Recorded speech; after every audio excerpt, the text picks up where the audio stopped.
aka, mo videoni bitta ko'ring-da.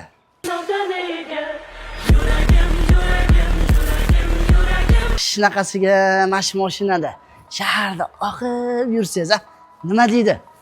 Zo'rmi? Videoni ham jinnisi chiqadi.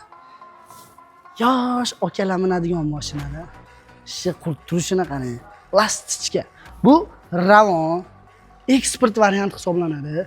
Bu mashinamiz 2020-yil 4 ta diska balon takovi Fendiferskisidan qo'yilgan, tonirovka urilgan, lekin ruxsati olinmagan.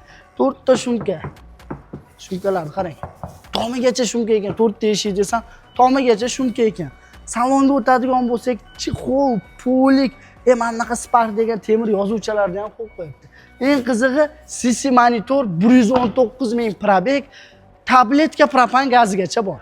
1750 dollar bilan hamma xarajatni ichida chiqarib beramiz. Mazza qilib, qashaqdan mashaqaga qarab minib yuradigan mashina. Oka, 3 yildan 5 yilgacha agar konkretni bankini hisobi kerak bo'lsa, Instagram shapkada profilimiz turibdi, Telegramimizga shundoq kirasiz. O'sha yerda barcha ma'lumotlarni ko'rib olsangiz bo'ladi. Yoki-da call centerga shundoq telefon qilsangiz, podrobniy informatsiyani aytadi. Mazza qilib minib yurasiz. Manzilimiz Angren shahar, shundoq sud binosining yonida. Kredit xudo xolasa hozircha sal lirik chekinish deydimi, shunaqa. Toshkent viloyatiga chiqadi. Joninglar sog' bo'lsin.